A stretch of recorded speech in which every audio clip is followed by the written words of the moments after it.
इस कार्यक्रम के प्रायोजक हैं रोजगार डेवलपर्स। नमस्कार, आप देख रहे हैं पल्स 24 न्यूज में आपके साथ दिव्या पैन्यूली। वक्त हो चला है नेशनल बुलेटिन का, लेकिन उससे पहले चलते हैं हेडलाइंस पर। हुबली में कांग्रेस एमएलए प्रसाद अभिया ने मंत्री पद को लेकर किया बड़ा दावा। कहा, पार्टी पर मुझे भरोसा 100% मिलेगा। मंत्री पद 20 जून के बाद दूसरी लिस्ट आने की जताई संभावना। झारखंड बोकारो में आजसू पार्टी की केंद्रीय समिति की हुई अहम बैठक को सुप्रीमो महतो ने किया संबोधित। कहा, राज्यसभा की 2 सीटें ना जीतने पर खड़े किए जाएंगे सवाल। अंबाला के शिजारपुर में पुलिस CIA 2 को मिली बड़ी सफलता। चोरी के मामले का पुलिस ने किया खुलासा। 2 आरोपी को किया गिरफ्तार। करीब 40 लाख रुपए के जेवरात और 4,15,000 रुपए के नकदी की बरामद। छत्तीसगढ़ के राजनांद गांव में एक मकान में लगी भीषण आग। फायर ब्रिगेड ने स्थानीय लोगों की मदद से कड़ी मशक्कत के बाद आग पर पाया काबू। तुम दोनों की मेहनत बहुत रंग लाई है बेटा, घर बहुत सुंदर बना है। ये मेरे पापा का घर। पता है, देख तेरे पापा की नेम प्लेट अपने हाथों से लगाऊंगा। नेम प्लेट तो लग चुकी पापा।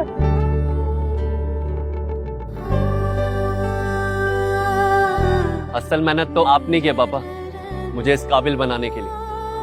वो जिंदगी भर किराए के मकान में रहे, लेकिन तो आज ये घर मेरा नहीं, ये है मेरे पापा का घर।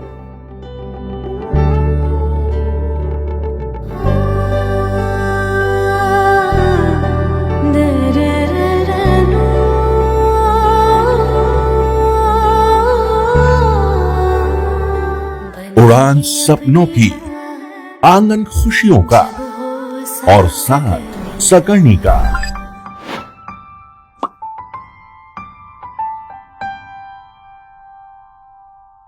60 वर्षों से आपके साथ मनोरंजन और संस्कार का संगम, जाह्नवी मैगजीन। आइए अब देखते हैं खबरें विस्तार से। हुबली कांग्रेस एमएलए प्रसाद अभिया ने मंत्री पद को लेकर बड़ा बयान दिया है। उनका कहना है कि मुझे पूरा भरोसा है कि मुझे 100% मंत्री पद मिलेगा। दूसरी लिस्ट 20 जून के बाद जारी होने की संभावना है। अभिया ने कहा कि दलितों को 30 साल से मंत्री पद नहीं मिला है और किरतूर कर्नाटक क्षेत्र के दलित एमएलए को भी अभी तक मौका नहीं दिया गया, इसलिए इस क्षेत्र को प्रतिनिधित्व मिलना चाहिए। उन्होंने कहा कि सिर्फ दक्षिण कर्नाटक को प्राथमिकता देना काफी नहीं है, उत्तर कर्नाटक को भी मौका मिलना चाहिए। हुबली बेंगलोर के बाद दूसरा सबसे प्रतिष्ठित केंद्र है, इसलिए इस इलाके को और मौके दिए जाने चाहिए। साथ ही उन्होंने मांग की कि 60 साल से कम उम्र के नए चेहरों को मंत्री पद दिया जाए। ಖಂಡಿತವಾಗಿ ಕೂಡ 100% ನನಗೆ ವಿಶ್ವಾಸ ಇದೆ. 20 ಮೇಲೆ 2ನೇ ಪಟ್ಟಿ ಬಿಡುಗಡೆ ಆಗ್ತದೆ. ಅದರಲ್ಲಿ ವಿಶೇಷವಾಗಿ ಬಹುಶಃ ಇವತ್ತೆಲ್ಲ ಕೂಡ ನಾನು ಕೇಳ್ಕೊಂಡಿದ್ದೀನಿ, ಎಲ್ಲ ಲೀಡರ್ಸ್ಗೂ ಕೇಳ್ಕೊಂಡಿದ್ದೀನಿ.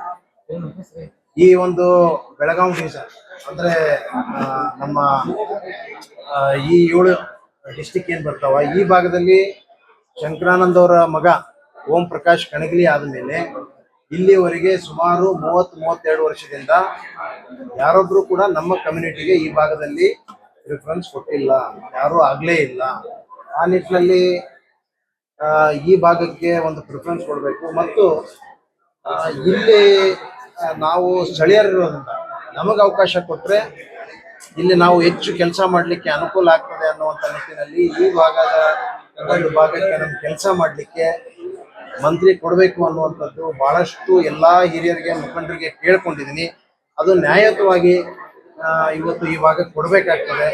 ಪ್ರತಿ ಹಂತದಲ್ಲಿ ಕೂಡ ಬರೀ ಸೌತ್ ಅಂತಂದರೆ ನಾರ್ತ್ ಭಾಗನೂ ಕೂಡ ಬೆಳೆಸಬೇಕು. ಪೊಲಿಟಿಕಲಿ ಅದಕ್ಕೆ ಸ್ಟ್ರೆಂತ್ ಕೊಡಬೇಕಂತಂದರೆ ಮತ್ತು ನಾವು ಕೂಡ ಒಳ್ಳೆ ಆರ್ಗನೈಸ್ ಆಗಿ ಪಕ್ಷವನ್ನು ಗ್ರಾಸ್ ರೂಟ್ ಲೆವೆಲ್ ಕಟ್ಟಬೇಕಂತಂದರೆ ಈ ಭಾಗದಲ್ಲಿ ಕಾಂಗ್ರೆಸ್ ಬಾವುಟ ಇನ್ನೂ ಕೂಡ ಗಟ್ಟಿಯಾಗಿ ಆರಿಸ್ಬೇಕಂತಂದರೆ ನಮಗೆ ಅವಕಾಶ ಕೊಟ್ಟರೆ, ನಮ್ಮಂಥವ್ರಿಗೆ ಅವಕಾಶ ಕೊಟ್ಟರೆ ಖಂಡಿತವಾಗಿ ಕೂಡ ಈ ಭಾಗದಲ್ಲಿ ಬಹಳ ದೊಡ್ಡ ಶಕ್ತಿಯಾಗಿ ನಾವು ಈ ಭಾಗದಲ್ಲಿ ಪಕ್ಷವನ್ನು ಕಟ್ತೀವಿ ಅನ್ನುವಂಥದ್ದು ನಾವು ಕಾಂಗ್ರೆಸ್ ಹೈಕಮಾಂಡ್ಗೆ ಈಗಾಗಲೇ ಮನವಿ ಮಾಡ್ಕೊಂಡಿದ್ದೀವಿ. ಖಂಡಿತವಾಗಿ ಕೂಡ ನನಗೆ ವಿಶ್ವಾಸ ಇದೆ ಈ ಭಾಗಕ್ಕೂ ಕೂಡ. ಯಾಕಂದ್ರೆ ಹಿಂದೆಲ್ಲ ಧಾರವಾಡ ಜಿಲ್ಲೆ ಅಂತಂದ್ರೆ 2 ಮಂದಿ 3 ಮಂದಿ ಮಂತ್ರಿಗಳಿದ್ದಂಥ ಉದಾಹರಣೆಗಳು ಕೂಡ ಇದೆ. ಇದು ಬೆಂಗಳೂರು ಬಿಟ್ಟರೆ 2ನೇ ಪ್ರತಿಷ್ಠಿತವಾದಂಥ ಒಂದು ಕೇಂದ್ರ ಈ ಭಾಗದಲ್ಲಿ. ಆ ನಿಟ್ಟಿನಲ್ಲಿ ಇವತ್ತು ಇದಕ್ಕೆ ಅವಕಾಶ ಕೊಡ್ಲೇಬೇಕು.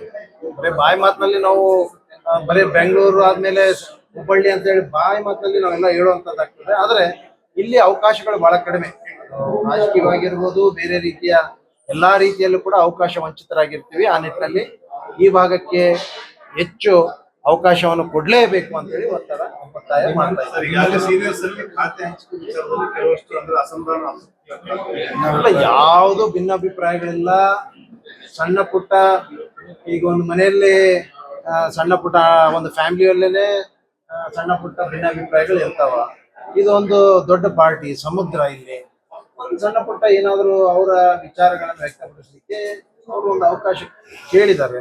ಈಗಾಗಲೇ ಅದ್ರ ಬಗ್ಗೆ ಹೈಕಮಾಂಡ್ ಬಗ್ಗೆ ಚರ್ಚೆನೂ ಆಗಿದೆ. ಅದೆಲ್ಲ ಸರಿ ಹೋಗ್ತದೆ, ಏನು ಅದೇನು ಯಾವುದೋ ಅಂಥದ್ದು ಯಾವುದೋ ತೊಂದರೆ ಆಗೋದಿಲ್ಲ. झारखंड के बोकारो में आजसू पार्टी की केंद्रीय समिति की बैठक में सुप्रीमो सुदेश महतो ने बड़ा बयान दिया है। उन्होंने कहा कि इंडिया गठबंधन राज्यसभा की 2 सीटों पर चुनाव लड़ रहा है और अगर दोनों सीट नहीं जीती तो सवाल उठेगा कि मुख्यमंत्री जिस गठबंधन का नेतृत्व कर रहे हैं उसमें वो खुद कहां खड़े हैं। सुदेश महतो ने हॉर्स ट्रेडिंग से इनकार किया और कहा कि एनडीए के पास 24 विधायक है, हमारा एक कैंडिडेट है, असली परीक्षा विपक्ष की है। बैठक में 3 अहम प्रस्ताव पास हुए।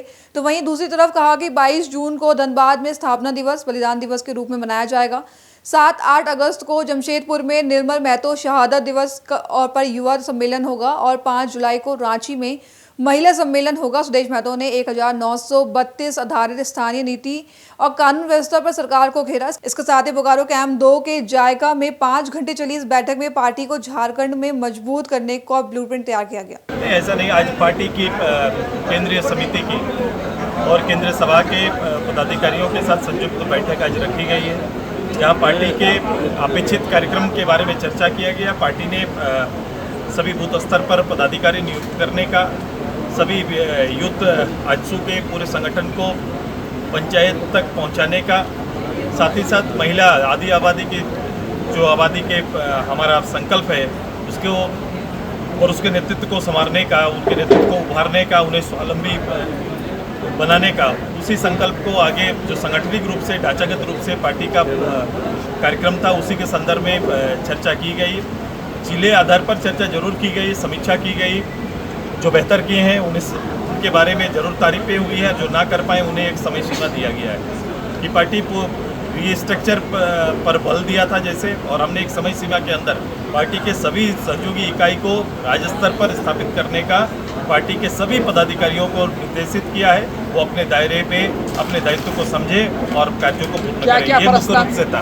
क्या प्रस्तावना पारित किया गया पार्टी के अंदर में? पार्टी के पूर्व 1.5 साल से चुनाव के बाद से जो कार्यक्रम चल रहा था कि पार्टी रीस्ट्रक्चर पर बल देना, उसको हमने प्राथमिकता से लिया। यूथ आजसू का पूरा राज्य अधिवेशन का निर्णय पार्टी ने लिया है। साथ ही साथ 22 जून स्थापना दिवस बलिदान दिवस के रूप में हम लोग मनाते हैं, उस पर भी निर्णय लिए। हमने 22 जून इस बार धनबाद की बीती घटना को केंद्रित करते हुए धनबाद में जिस रूप से पुलिसिया कार्रवाई, जिस रूप से माफिया राज और जो तंत्र फेल है वहाँ पर, इसी संदर्भ में केंद्र बनाते हुए जागरूक जनता का अपील के ऊपर हम पार्टी के बलिदान दिवस को हम लोग धनबाद में मनाने का निर्णय लिए हैं। और धनबाद 22 जून को पार्टी मार्च करेगी, एक आक्रोश मार्च होगा पुलिसिया जुल्म के खिलाफ में। वहाँ पर सरकार के और सरकार के निगरानी में हो रहे लूट खरोच के विरोध में एक बड़ी तैयारी हमारा 22 जून को एक चेतावनी के रूप में हम धनबाद कूच करेंगे। पार्टी स्थापना दिवस भी वही मनाएंगे। हुबली में वन अधिकारियों की लापरवाही की वजह से ऐसी हालत हो गई है कि स्कूल के बच्चे हर दिन अपनी जान हथेली पर लेकर स्कूल में बैठे हैं। बता दें, हुबली के लैमिंगटन स्कूल पर एक बहुत बड़ा पेड़ की टहनी गिर गई। दरअसल तेज हवा और बारिश की वजह से लैमिंगटन स्कूल के छत पर एक पेड़ की टहनी गिर गई और छत गिर गई। अच्छी बात यह रही कि बच्चे क्लासरूम में नहीं बैठे थे। स्कूल मैनेजमेंट 9 महीने से वन अधिकारियों से अपील कर रहा है, लेकिन वह कुछ नहीं कर रहे हैं।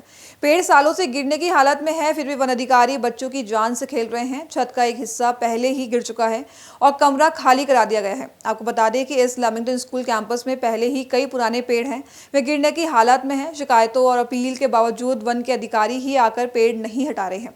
बच्चों की जान के लिए कौन जिम्मेदार है? संबंधित अधिकारियों को तुरंत इन पेड़ों को हटा देना चाहिए और आगे की मुसीबतों को रोकना चाहिए। ನಾವು ಲ್ಯಾಮಿಂಗ್ಟನ್ ಪೈಕೋಟಿ ಪ್ರೈಮರಿ ಸ್ಕೂಲಿನ ಪದಾಧಿಕಾರಿ. ನಮ್ಮ ಶಾಲೆಯೊಳಗೆ ಒಂದು 5-6 ಮರಗಳು ಬೀಳುವ ಸ್ಥಿತಿ ಒಳಗೆ ಬಂದಿದ್ವು, ಜೀರ್ಣ ಆಗಿ ಹೋಗಿಬಿಟ್ಟಾವ. ಅವು ಸಾಧಾರಣ ಒಂದು 9 ತಿಂಗಳಿಂದ ಕಂಪ್ಲೇಂಟ್ ಕೊಟ್ಟಿದ್ವಿ. ಆಮೇಲೆ ಮೇಲಿನ ಮೇಲೆ ಆಫೀಸಿಗೆ ಹೋಗಿ ಅವ್ರಿಗೆ ಫಾಲೋಅಪ್ನು ಮಾಡ್ತಾ ಇದ್ದೀವಿ. ಆದರೂ ಅವರು ಫಾರೆಸ್ಟ್ ಆಫೀಸಿಗೆ ಕಂಪ್ಲೇಂಟ್ ಕೊಟ್ಟಿವಿ. ಅವರು ಬರ್ತೀವಿ ಅಂತ ಹೇಳ್ತಾರೆ. 2-3 ಸಲ ಬಂದು ನೋಡಿದಾರೆ, ಆಮೇಲೆ ಏನಿಲ್ಲ ಬಂದೇ ಇಲ್ಲ. ಆಮೇಲೆ ಒಂದ್ಸರಿ ಕಾಂಟ್ರಾಕ್ಟ್ ತಗೊಂಡು ಬಂದಿದ್ದ ಅಬ್ಬಾಸ್ ಅಂತೇಳಿ, ಅವ್ನು ಬರ್ತೇನೆ ಅಂತೇಳಿ ಇವರಿಗೂ ಬಂದಿಲ್ಲ. ನಾವು ಶಾಲೆ ಸೂಟಿ ಒಳಗಿದ್ದಾಗ ತೆಗೆದು ಬಿಡಪ್ಪ, ಏನ ತೊಂದರೆ ಆಗುದಿಲ್ಲ, ಮಕ್ಕಳಿದ ಮೇಲೆ ಏನಾರ ಆಗಿತ್ತು ಅಂತೇಳಿ ಹೇಳಿ ಎಷ್ಟು ರಿಕ್ವೆಸ್ಟ್ ಮಾಡಿದ್ರು ಬಂದಿಲ್ಲ. ಈಗ ಅಚಾನಕ್ ನಿನ್ನೆ ಸಾಯಂಕಾಲ ಮರದ ಟೊಂಗಿ ಬಿದ್ದು ನಮ್ಮ ಶಾಲೆ ಛಾವಣಿ ಮೇಲೆ ಬಿದ್ದಿದೆ. ಆಮೇಲೆ ಮರ ಇದು ಕೆಳಗಡೆ ಪೂರ ಎಲ್ಲ ಕೊಳತು ಹೋಗಿ ನಮ್ಮ ಶೆಡ್ಡಿಗೆ ತಾಗಿ ಅದ್ರ ಮೇಲೆ ನಿಂತಿದೆ. ಅದು ಯಾವುದೋ ಕ್ಷಣದಲ್ಲಿ ಬೀಳುವ ಪರಿಸ್ಥಿತಿನ ಒಳಗದಾವ. ಹಂಗೇನಾರ ಮುಂದೆ ಏನಾರ ಆದ್ರೆ ಏನು ದುರ್ಘಟನೆ ಆಗಬಾರ್ದು ಅಂತ ಹೇಳಿ ನಾವು ಅವ್ರಿಗೆ ಫೋನ್ ಮಾಡಿದ್ವಿ. ಇವತ್ತು ಬೆಳಗ್ಗೆಯಿಂದ RFO DFO ಎಲ್ಲರಿಗೂ ಫೋನ್ ಮಾಡಿದ್ರು, ಯಾರು ಫೋನ್ ಎತ್ತಾ ಇಲ್ಲ. ಆಮೇಲೆ ಆ ಕಾಂಟ್ರಾಕ್ಟರ್ಗೆ ಫೋನ್ ಮಾಡಿದ್ರೆ ಅವನು ರೆಸ್ಪಾನ್ಸ್ ಮಾಡ್ತಾ ಇಲ್ಲ. ಮತ್ತೆ ಇನ್ನೇನಾದ್ರು ದುರ್ಘಟನೆ ಆದ್ರೆ ಹೆಂಗಿದ್ವಿ, ಯಾರು ರೆಸ್ಪಾನ್ಸಿಬಲ್? ನಾಳೆ ಏನಾರ ಆದ್ರೆ ನೀವು ಆಡಳಿತ ಮಂಡಳಿಯವ್ರ ರೆಸ್ಪಾನ್ಸ್ ಅಂತ ಹೇಳಿದ್ರೆ ನಾವು ಯಾರಿಗೆ ಇದು ಮಾಡ್ಬೇಕ? ಅದಕ್ಕೆ ಇದನ್ನ ಸಂಬಂಧಪಟ್ಟ ನಿಮ್ಗೆ ನಿಮ್ಮ ನೆಕ್ಸ್ಟ್ ನಿಮ್ಗೆ ಒಂದು ವರದಿಯನ್ನು ಕೊಡ್ತಾ ಇದ್ದೇವೆ. ಅಂದ್ರೆ ಅವ್ರಿಗೆ ನೋಡಿದ್ರೆ ಎಫೆಕ್ಟರ್ ಆಗಿ ಬಂದು ನೋಡ್ತಾರೇನೋ ಅನ್ನೋ ಇದ್ರೊಳಗೆ ದಾರಿ ಕಾಯ್ತಾ ಇದ್ದೇವೆ. ನನ್ನ ಹೆಸರು ಪ್ರಭಾಕರ್ ಬಿಲ್ಲೆ ಅಂತ. ನಾನಿಲ್ಲಿ ಸ್ಕೂಲಿನ ಟ್ರೆಜರರ್ ಇದ್ದೇನೆ. ನಾವು ಈಗಾಗಲೇ ಬಹಳಷ್ಟು ಸಲ ಫಾರೆಸ್ಟ್ ಆಫೀಸಿಗೆ ಗಿಡದ ಮರಗಳ ಬಗ್ಗೆ ಕಂಪ್ಲೇಂಟ್ ಕೊಟ್ಟಿದ್ವಿ.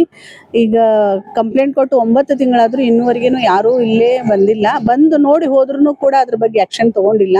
ನಮ್ಮಲ್ಲಿ LKGಲಿಂದ 7ನೇವರೆಗೂ ಚಿಕ್ಕ ಮಕ್ಕಳು ಇರೋದ್ರಿಂದ ಈಗ ಕ್ಲಾಸ್ನೊಳಗೆ ಇಲ್ಲಿ ಹಂಚು ಕೂಡ ಅದು ಮರ ಬಿದ್ದು ಅಲ್ಲಿಂದ ಹಂಚು ಬಿದ್ದು ಯಾವ ಮಕ್ಕಳಿಗೂ ಅನಾಹುತ, ದೇವ್ರ ದಯದಿಂದ ಯಾವುದೇ ಅನಾಹುತ ಆಗಿಲ್ಲ.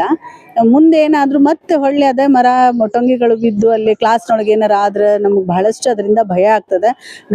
ಮಳೆ ಮತ್ತು ಗಾಳಿ ಸಿಡ್ಲು ಈ ಥರ ಎಲ್ಲ ಈಗ ಚಾಲು ಆಗಿದ್ರಿಂದ ಈಗ ನಾವು ಹುಬ್ಳಿ ಧಾರವಾಡದೊಳಗೆ ನೋಡ್ತಾ ಇದ್ದೀವಿ, ಬಹಳಷ್ಟು ಮರಗಳು ತಾವೇನೆ ಬಿದ್ದು ರೋಡ್ ಎಲ್ಲ ಬ್ಲಾಕ್ ಆಗ್ತಿದೆ. ಆದರೆ ಇಲ್ಲಿನೂ ಕೂಡ ಆ ಥರದ್ದು ಏನಾರ ಅನಾಹುತ ಆಗಬಾರ್ದು ಅನ್ನೋ ಒಂದೇ ಒಂದು ವಿಷಯಕ್ಕೆ ತಮ್ಮಲ್ಲಿ ನಾವು ವಿನಂತಿ ಮಾಡ್ಕೋತಾ ಇದ್ದೀವಿ. ಮಕ್ಕಳಿಗೆ ಹಾನಿ ಆಗಬಾರ್ದು, ಪ್ರಾಣಕ್ಕೆ ಏನಾದರೂ ತೊಂದರೆ ಆಗಬಾರ್ದು ಅನ್ನೋ ವಿಷಯಕ್ಕೆ ತಾವು ದಯವಿಟ್ಟು ಆದಷ್ಟು ಬೇಗ ಬಂದು ಇದನ್ನ ಎಲ್ಲ ಕ್ರಮಗಳನ್ನು ತೆಗೆದುಕೊಳ್ಬೇಕಂತ ಹೇಳಿ ನಾನು ತಮ್ಮಲ್ಲಿ ವಿನಂತಿ ಮಾಡ್ಕೋತಾ ಇದ್ದೀನಿ. ನಾನು ಸೌಮ್ಯ ಪ್ರಭು, ಇಲ್ಲಿ ಹೆಡ್ ಮಾಸ್ಟರ್ ಆಗಿ ಕೆಲಸ ಮಾಡ್ತಾ ಇದ್ದೀನಿ. ಧನ್ಯವಾದ. अंबाला के शहजादपुर में पुलिस CIA 2 को बड़ी सफलता मिली है, जहां पुलिस ने शहजादपुर माजरा चोरी के मामले का पर्दाफाश करते हुए 2 आरोपियों को गिरफ्तार किया है, जहां पुलिस ने करीब 40 लाख रुपए के जेवरात और 4,15,000 रुपए की नकदी बरामद की है। पूछताछ में सामने आया कि आरोपी बेहद शातिर तरीके से चोरी की वारदातों को अंजाम देते थे।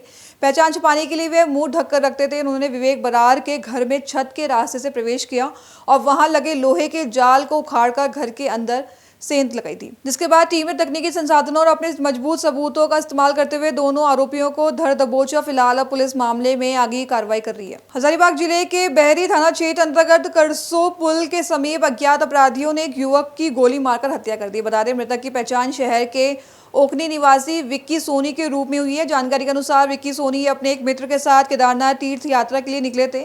मित्र ने बताया कि वह उन्हें कोडरमा रेलवे स्टेशन छोड़ने जा रहे थे। इस दौरान करसो पुल के पास उनकी कार पंचर हो गई। कार रुकने के कुछ देर बाद टायर खोलने के दौरान बाइक सवार 2 अज्ञात अपराधी वहां पहुंचे और विक्की सोनी के गर्दन में गोली मार दी, जिससे उनकी मौके पर ही मौत हो गई। इधर परिजन अपराधियों की शीघ्र गिरफ्तारी और कार्रवाई की मांग कर रहे हैं। घटना की सूचना मिलते ही बहरी थाना प्रभारी विनोद कुमार पुलिस बल के साथ घटनास्थल पर पहुंचे और मामले की जांच शुरू कर दी। पुलिस ने शव को कब्जे में लेकर पोस्टमार्टम के लिए भेज दिया है। थाना प्रभारी विनोद कुमार ने बताया कि हत्या के सभी पहलुओं की जाँच की जा रही है और जल्द ही अपराधियों की गिरफ्तारी की जाएगी। हम लोग आ रहे थे हजारीबाग से कोडरमा स्टेशन छोड़ने के लिए विक्की सोनी को, तो मेरा गाड़ी का पंचर हो गया। मतलब फिर टायर खराब, तो फिर उसको हम चेंज करने वास्ते रुके। उसके बगल में फिर 2 लड़का है, स्प्लेंडर प्लस ब्लैक कलर का 2 लड़का सावले में है और मतलब मीडियम साइज में है, ठीक है ना। आया और फिर एगो विक्की भी है, उनका गर्दन में कांच रखा और फिर चलाया तो उनका ब्लड आई लगा, तो हम उनको पकड़े, तब तक चले पे रहा। एगो गाड़ी स्टार्ट रखा। आप विक्की सोनी के आप कौन हुए? हम उनका फ्रेंड हुए। अच्छा, विक्की सोनी कहाँ के रहने वाले हैं? ओखनीम का। हम लोग यून से निकले थे। नहीं, मतलब हजारीबाग से आप लोग किस गाड़ी से निकले हुए थे? होंडा यून। अच्छा, हुंडई से। तो आप भी मोटरसाइकिल से थे? कार। घटना कहाँ घटी है? घटना ये रोड हजारीबाग रोड, बड़ी रोड से आगे क्या पढ़ता है? छत्तीसगढ़ के राजनांदगांव में एक मकान में भीषण आग लगने से हड़कंप मच गया है। जहां आसपास के लोगों ने आग पर काबू पाने का प्रयास किया तो वहीं इसी बीच सूचना पर फायर ब्रिगेड भी पहुंची और करीब 2 घंटे की कड़ी मशक्कत के बाद आग पर काबू पाया। लेकिन आग लगने से घर के अंदर रखा सामान पूरी तरह जलकर राख हो गया है। इसके साथ ही आग लगने के कारणों का भी स्पष्ट नहीं पता चल पाया है। हालांकि प्रारंभिक आशंका शॉर्ट सर्किट की जताई जा रही है। साथ ही राहत की बात यह रही कि इस हादसे में किसी प्रकार की जनहानि की सूचना नहीं है। स्थानीय प्रशासन और पुलिस ने मौके का निरीक्षण कर नुकसान का आकलन शुरू कर दिया है। पीड़ित परिवार ने प्रशासन से आर्थिक सहायता की मांग भी की है। जी, राजीव नगर के बसंतपुर के राजीव नगर में कल आग लग गई है, सामान जल गया है। किस तरह की मदद आप लोग सहयोग कर रहे हैं? ढेलाबाई एक महिला है, उनके एक पुत्र है साथ में। कल शॉर्ट सर्किट हुआ शायद, उसमें आग लग गया। आग लगने के बाद उनका पूरा घर जल गया, राशन पानी जेवर पैसा सब जल गया। तो हम सब मिलकर उनके घर के राशन भर रहे हैं, उनके घर में पलंग गद्दा सारी चीज व्यवस्था कर रहे हैं।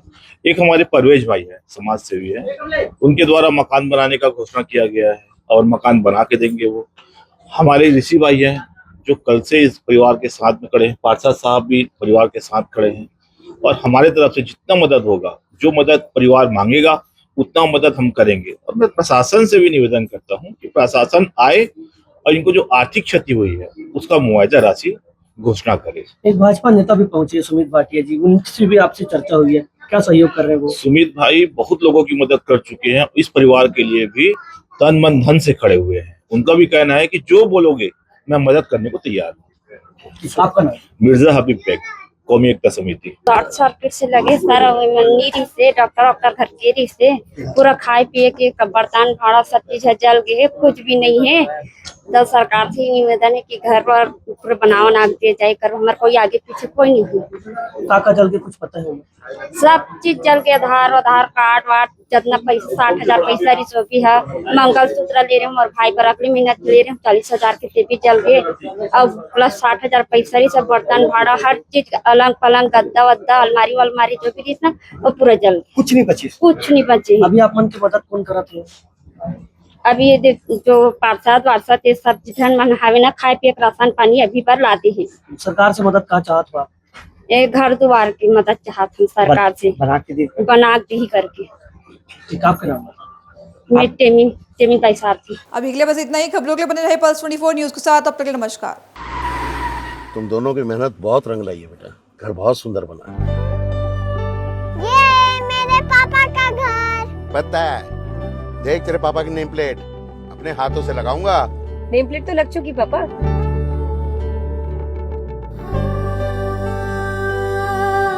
असल मेहनत तो आपने की है पापा, मुझे इस काबिल बनाने के लिए। वो जिंदगी भर किराए के मकान में रहे, लेकिन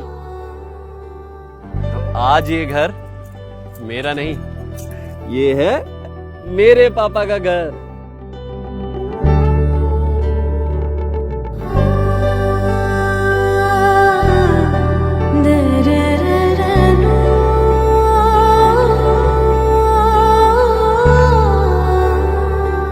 उड़ान सपनों की, आंगन खुशियों का और साथ सकर्णी का।